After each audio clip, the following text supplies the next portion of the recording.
Can I have it up just a little bit? Chris, there we go. I just want to say once again, thank you very much for allowing Janet and I to be able to share and really is one of those highlights of our career together. It has been a part of we've always had a mission as a part of our ministry and in our heart. And so to be able to go to Nigeria for a second time was often an awesome experience. So I want to just thank you as a church for supporting us and encouraging us and praying for us as we were away. As I said, I could not have done this without Janet. And part of that is I would be lonesome. I would miss her. Believe it or not. But honestly, there were so many wonderful God moments, so many wonderful experiences and moments and memories that it would be hard to come back and to share and relive those. And so there was no better way than to be together and to share in those memories, because those are what we live for and that's what we hold on to as we get older. So I just want to thank you very much for your support in making this happen. I also want to reiterate how much John and Titi expressed their gratitude for being welcomed and here at Cedar Falls, how they were overwhelmed by all that you shared and all that you gave while they were here and making them feel at home. So thank you very much. And I do want to lift up the staff. I can't say enough about Matt and our staff being able to leave while your steeple was on fire. I have something funny to say. We were still here when that happened. And John and TT were in our living room. We were all sitting together. We had problems with our flights from the beginning to the end. And Janet was trying to rearrange our flights so that we could catch the flight we needed in Chicago when that lightning bolt hit our steeple. And it shook the house. And TT jumped up and she said, "Jesus is coming!" Because the lights were on and they were off, and holy, it was quite a strike, and yet we are so fortunate. I am so fortunate to have a partner in ministry in Matt to pick up and such. This morning, I just want to give you a report kind of on our experience. And so I want you to see the slides that Janet, I'm standing in the middle of the screen. Can you see? Oh, so there we go. I just wanted to share that I'm going to stand here so I'm not in anybody's way. But this is the clinic that you guys helped make. And it was probably one of the great reasons. Can you see, Mark and Bonnie? Okay. One of the great reasons why we went back, it was a group of us that went 2 years ago, but I want to thank Mark Franstall and Chris Congdon for initiating this project and making it possible. This is what you as a church was able to put together. And what Janet and I were wanting to do was to go and visually see what was happening, but also begin to look at what are we going to do in the next 5 years with Banyan Theological Seminary. When we were looking at this as a project, we chose Banyan because the church in Nigeria is growing like wildfire. And they are unable to keep up with the growing church in producing enough pastors. This is the only United Methodist seminary in all of Nigeria, and Nigeria is a huge country. And so we wanted to invest in the pastors, in the institution that was putting out and raising pastors to go out and to serve in Nigeria. And it's just been incredible to walk. Oh, there we go. To walk that. I just need to walk on campus and to see the exciting things happening there. I want to share with you what is going on with the clinic. Here we are. These are the beds that were donated by Windsor Nursing Home for us. As we were there were several that were being used because of the malaria.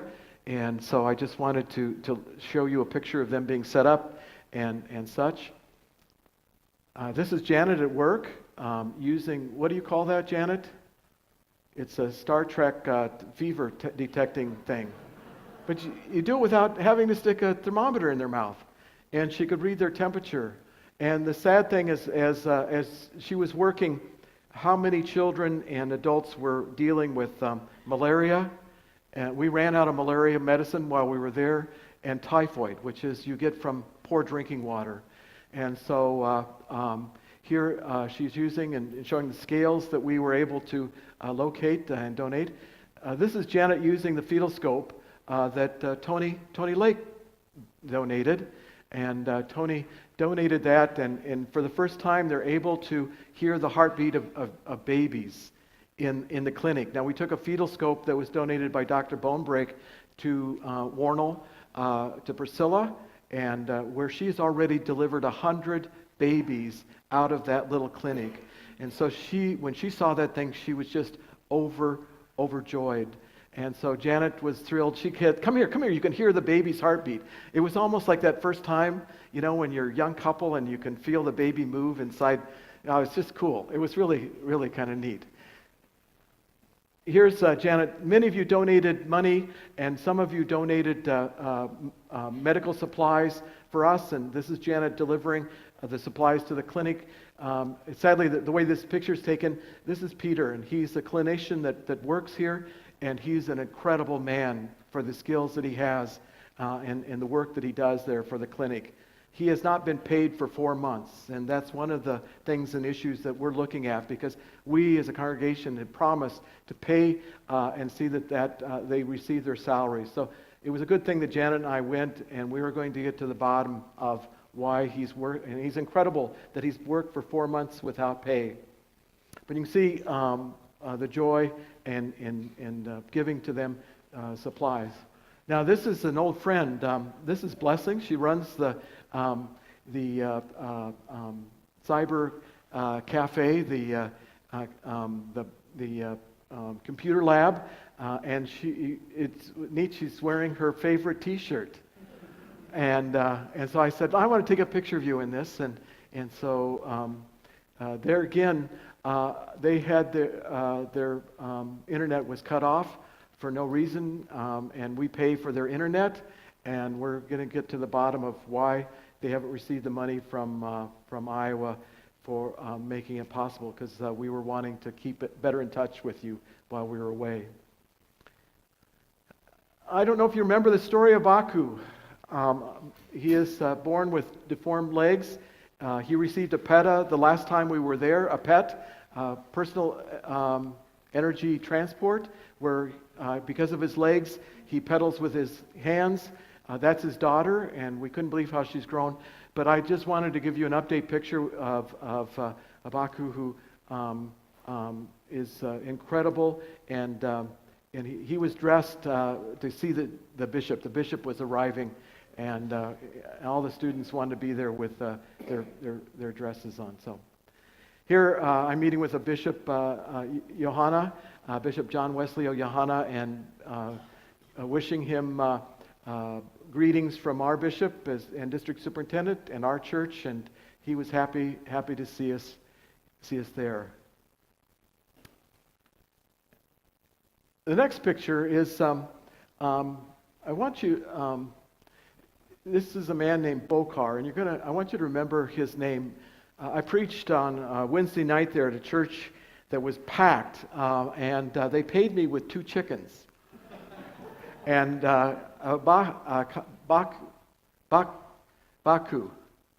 Bokar, thanks, Chris. Bokar was the one that presented it.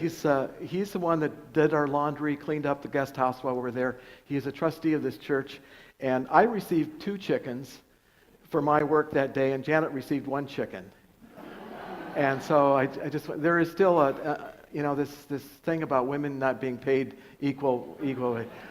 But the people that took care of us while we were there, who stayed with us like bodyguards, who saw that we got to places, who helped us and motivate. Believe me, there's no roadmap that gets to BTS or to where we were going, and so they were the ones that guided us. Their names were Titus and Harry. And so right away, I named my chickens Titus and Harry after Titus and Harry. And so the next day, we had fresh chicken. Titus and Harry took care of the chickens, and we had fresh chicken that next day. And Janet wanted to know, whose chicken did they kill? And, well, he said, well, yours. Why would we want to kill Titus and Harry? So Janet started crying. Tommy Smothers. How many remember Tommy Smothers? I always wanted a pet chicken because of Tommy Smothers. So anyway, so while Janet was working in the clinics, I was preaching and teaching, and I did the pastor's retreat. I was the headline speaker. I was the only speaker. But here I am. This is probably next to being there the day that they unload the sea crate, the sea container, and unloading all of the kits that are brought from America to share and to spread out, from the school kits to the layettes and such. This was probably one of the high points of my career, is standing under a banyan tree and teaching these pastors and sharing in that opportunity. And it was just such a powerful moment because many of the churches began, before they had a building, preaching, with preachers coming and sitting into the shade of a banyan tree. I think my last picture is of a young boy.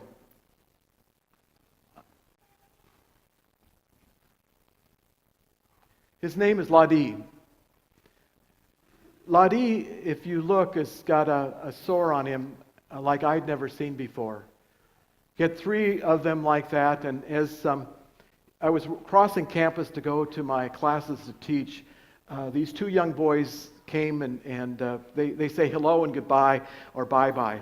Their English is very, very, very poor. But I had never seen a sore like that. What it reminded me of, the image I had of the sores that Lazarus had, or the poor man that sat at Lazarus' doorway, that the dogs licked his sores as the rich man crossed over him every day. He had 3 of these on his body, and I hadn't seen anything. So I said, come with me to the clinic. And so Lottie and his brother, Phila, came and followed me, and I brought them in, and Peter, the clinician, who looked at it, and his first words were, Jesus. Jesus. Because he had never seen such a sore from what is a parasite. And what he then began to describe to Janet and I is that this parasite continues to eat, is flesh-eating until when it gets into the bone, and then it's death for sure. He said, I've never seen one this bad, and I've never seen one this terrible, that there's nothing that medicine can do to help. He has to go to the hospital. He has to need where they will slowly cut away until they get to the point where they no longer see any more of the parasites. He is the grandson of Bokhar, the one that I talked to you about that presented us the chickens and such. And so he was unable to understand the seriousness of this. So we went to Bokhar and had told him that he needs to get to the hospital. He needs to get help because otherwise he is going to die. It was that serious. Before I left, there were a number of you who sometimes they put a $5 bill or $10 bill in my pocket and say, use that in case you ever need something while you're in Nigeria. There were those who sent us Goodwill cards that said, take this and use this whenever you need it. There was anonymous donors who donated cash to us so that we'd be able to do something with while we're in Nigeria. I want you to know that your gifts, whether they were small or large, allowed him to go to the hospital. Janet and I said, we're not going to leave until we find out that he is going to the hospital. The next day, Bokhar came to our house, and he said, thank you, with tears in his eyes.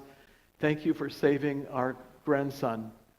And so, thank you to you that you don't have any idea how small a gift can make such a big difference in a person's lives, in saving this young boy's life. This morning, I'd like to read from Matthew. where Jesus says, "Whoever welcomes you welcomes me, and whoever welcomes me welcomes the one who sent me.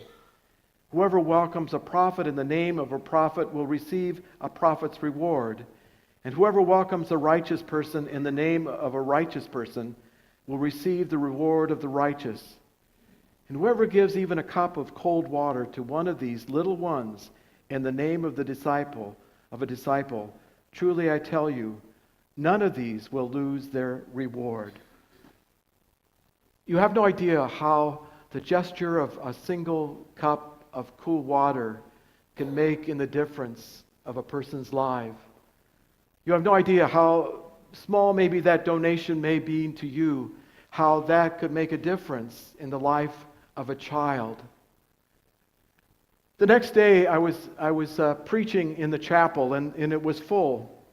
The whole day that I was preaching up until about noon, there was this little boy that had stuck his head in the window as he was watching and listening to every word that I was sharing and saying. And I kept looking at him, and finally I caught his eye and I started waving at him, and he would wave back. And it turned out to be a fellow who was the little brother of Lottie, the boy that had the sores. He waited for me to be done to thank me. But as I was telling this story, I was talking to these pastors and saying, I don't know if you are aware of the legend of John Mark, but this is something that we portray every Maundy, Thursday at our church when we celebrate the upper room and Jesus sharing in communion. That there was a little boy in the Gospel of Mark that supposedly was a householder's son, and who witnessed all that went on in the upper room and then followed Jesus and the disciples through the Kidron Valley to the Garden of Gethsemane. And then this little boy, as he is there, witnesses the arrest of Jesus. If you look at the back of the book of Mark, when Jesus is arrested, there is this story of this young boy who comes out of the shadows, and the soldier or somebody grabs him by the tunic, and he runs out of his tunic naked into the darkness. He's often referred to as the streaker in the Bible. The legend is that this young boy's name was John Mark, who later on was a disciple of Peter, who followed Peter and learned the story and then wrote the Gospel of Mark. I said, we have a John Mark who is right here in our presence, who has been listening to everything that we have said, everything that we've said or shared, all that we have sang, and who knows what this child may mean or need, or where this will lead him. Maybe he will be writing something or preaching somewhere because he's been inspired by you. This not only happens in Nigeria, but it also, as I said, happens where I'm from, where there are people outside of the church who are hungry to hear good news about a God who loves them and cares for them, a God who offers his life for them so that we might have life again. We have our own John Marks in our presence. We have those John Marks outside of these walls who have that hunger and desire to know and to see. And oftentimes it is the little gesture of hospitality, of inviting them in, offering a cup of cold water that Jesus says, you have no idea how something small may make all the difference in the world. On the night that Jesus was betrayed in the upper room, as he was gathered with his disciples, he lifted up the simplest piece of bread. It was without leaven, and it was flat, and it was made quickly, so that as they celebrated, they remembered the Passover. They remembered that they didn't have time to wait for that bread to rise, but it was the simplest form of bread that they had as Jewish people to break on that Passover. And that's what Jesus shared in saying, this is my body broken for you. Something simple. But behind it was something even greater, as he talked about the sacrifice of love that he would make upon the cross. And then he lifted the cup, reminding them that this cup was the cup of salvation, the cup of redemption that was in the midst of the Passover dinner. It was the last, supposedly, glass of wine that they share in the Passover, which is that time that they recall that they were redeemed and finally reaching the promised land. And so they drink this cup in remembrance of the redemption and the love that they experienced in God guiding them through the wilderness to cross over into the promised land. Something as simple as bread and wine has become for us for 2,000 years something bigger than itself, a means of grace, a way of understanding what Christ has done for us, that it was no small gesture. Oftentimes, it's the little things that matter in people's lives. And that's what Jesus was talking about. Even a cup of cold water, a $5 donation put in the pastor's pocket to say, take this and use it for something that you need in Nigeria, and how it has made a difference in one person's life. It is the little things that matter. As Jesus says, when you do it for the littlest of these, the children, you do it for me. Let us pray. Gracious and holy God, as we come before you, we are mindful, Lord. It is often the small gestures of hospitality, those moments when we are civil and we can show kindness and care that make all the difference in the world. And so, gracious God, I thank you for this congregation who in their own way are seeking to share your gospel around the world to a community in Nigeria where now a child's life will be saved. As we share in this communion, may we be reminded how we are saved through the mere sharing of your body and your blood, reminded of your love, that it is through that we experience life and life abundant. Bless us, Lord. In Christ's name I pray. Amen.